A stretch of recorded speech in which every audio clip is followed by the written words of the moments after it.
So today I wanted to talk about what it's like being in a mother's group, but you're the only single mother in the group. There's some positives that come out of it. I sometimes feel really good when I leave those groups about being single and about being a single mother. I actually feel better about it than when I arrived at the group. So one positive is that those women in the group who are having a hard time with their baby, maybe they have a baby who doesn't sleep or who has colic or reflux or who's just a really difficult fussy baby, or they're struggling with breastfeeding, or the baby's not taking to solids. Anyone who's having like a real challenge with their baby, when they find out I'm a single mother, they look at me like I'm a rock star. They're like, oh my God, it's so difficult having a baby. I don't know how you could do it by yourself. I'm struggling so much with this baby and I've got help. How do you do it by yourself? Oh my God, you're amazing. You're my hero. They say things like that and I'm like, wow, pretty cool. I kind of feel a bit puffed up, like, woo. I feel for them. I feel for what they're going through. I have empathy for them because I am someone who's very empathetic, and I can really imagine how hard it would be if your baby didn't sleep, or if your baby couldn't breastfeed, or if your baby had some sort of physical challenges or reflux or wasn't taking the solids. Like, all that stuff is hard, and we've had our own challenges, and I've had some tough times, but overall, as you can see, she's like the most chilled out baby in the universe. And part of that is because I'm a single mother by choice. Like, she and I live in a very calm situation. There's no drama. There's no arguments with the husband. There's no me splitting my focus between two people. She gets 100% of my attention 24/7. And she's a very happy, content baby, as you can see. Always. Always. You see in every video, she's like this all day. Whoops. That's the hardest thing that happens to her. She just dropped her toy. Here you go, sweetie. Shake it, shake it, shake it like a bottle. So I've just put Baby Star down to play because she was starting to get a bit like, so letting her play, and I'll finish the last bit of the video by myself. But I think the main positive about being the only single mother in a mother's group is it can really make you feel like you've made the right decision having a baby by yourself, because often the women spend their time talking about the problems they're having with their partners. That's like probably the number one topic I hear in these groups, apart from issues they're having with the baby themselves, like the baby's not sleeping or something.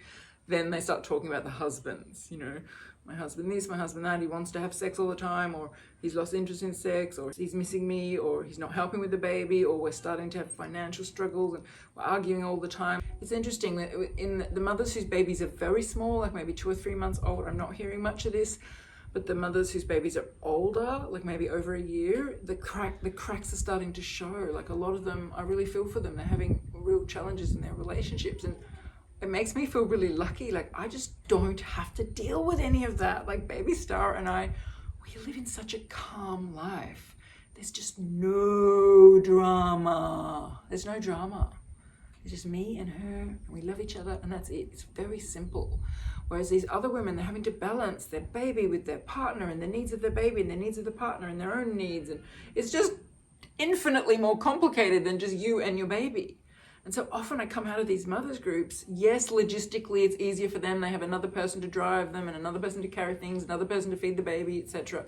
But emotionally, I feel so grateful that I've done it by myself. I just don't have all that complication. I can just be with my baby. I can just be with my baby all day, all night, and we're just in a state of joy. I realize I have a lot of single mother friends, older single mother friends whose kids are grown up, and they became single mothers maybe when the child was 4 or the child was 7 or the child was 9. I'd say the vast majority of women I know who are mothers are single mothers through a relationship breakup. I don't actually know that many mothers whose relationship survived having children. But when you go to these mothers groups, you're not meeting that demographic. You're meeting the mothers who have newborns or 1-month-old or 5-month-old babies, and they are usually still in a relationship because it hasn't fully broken down yet. It might take 5 years for that to happen, or 8 years or 10 years. So I'm not sitting there feeling smug going, ha ha ha, you just wait. I'm not. I'm just kind of watching and feeling sad for them, you know, because I'm seeing the cracks appear. I can only imagine how stressful it is. I can only imagine how heartbreaking it would be to go through a breakup while you have to look after a child and not somehow let that grief wash all over the baby. or the child. And it's just like, I'm just so grateful I don't have to deal with that. I don't have to deal with having my heart broken and look after a baby, or going through a breakup, or going through traumatic or tumultuous relationship issues while having a breakup. Because I've been through a lot of relationship breakups. I've been through a lot of difficult relationships, and I know how much of my life force got sucked out of me in those years when the relationship was breaking down and things were coming to an end. And oh my God, I just feel so grateful that I don't have to deal with any of that right now while I'm looking after a baby. I can just focus on her and my love for her, her well-being, my well-being, and our bond with each other. It is just so much simpler when you take a third person out of the equation, I'm telling you. And that's really the number one thing I take out of going to these mothers groups. I often feel really good about my choice because I'm a single mother by choice. It was my choice. Yes, I honestly spent my whole life wanting to do it with the partner, but when I realized I'd run out of time and I was too old, I made a choice to have a baby by myself.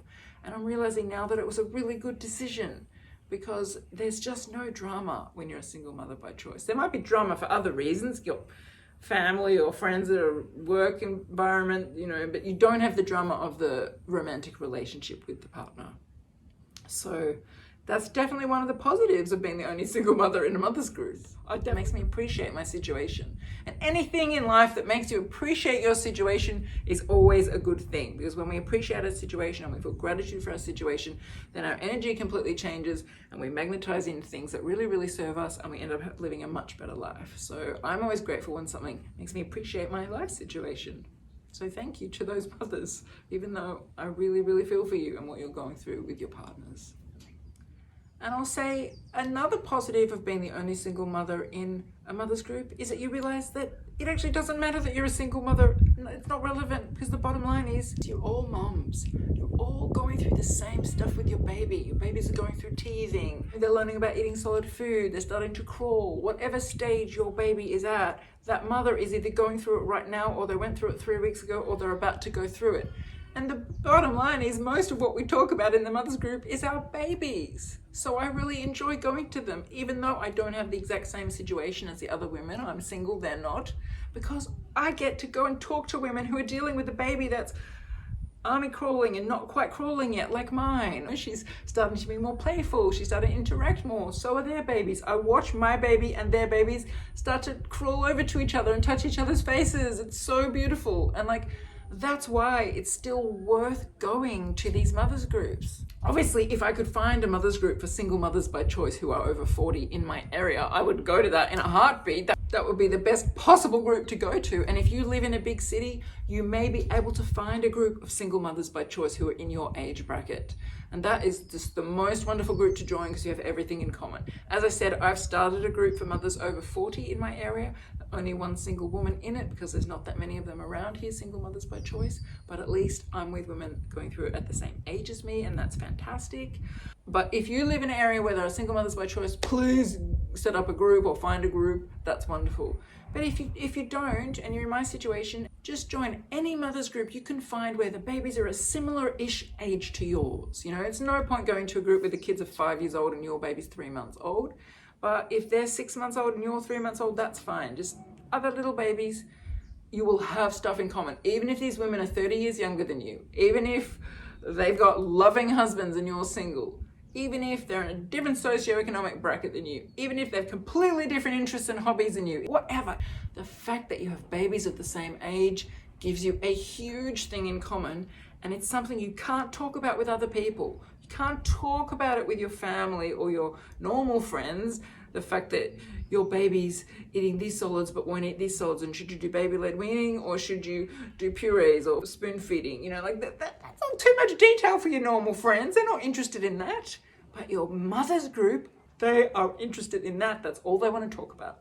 So that's why I highly recommend going to a mother's group, finding a mother's group, even if you're the only single woman in it, even if you feel they don't relate to you, even if you feel they don't get you, even if it's confronting for you and it brings up feelings of wishing you had a partner, or sadness that you don't have your partner, or you're mourning the dream that you didn't have. It's still worth it just to be with other women who are in the same situation with you with a baby similar age. So I do recommend it. I'm going to 4 of them. I don't go to them all every week. I go to one week and one another week, building a group of women in my life, and some of them will become lifelong friends and most of them won't, and that's okay. I'm getting the support I need right now with this young baby, and it's more important as a single mother because I don't have a husband to talk about it with, so I need to find some other mothers to talk about it with. So I'd really love to hear from you what it's been like for you. If you've been a single mother and you've gone to a mother's group and you've been the only single mother or one of the only single mothers, leave a comment below. And if you haven't had a baby yet, but you're dreaming about it or you're in the process of it, are you planning to join a mother's group? I'd love to hear from you. I just really want us all to share our experiences here because that's one of the ways we can support each other. So I really hope you've enjoyed this video. So I'll see you all soon. I'll see you in the next video. Big love from me. Bye.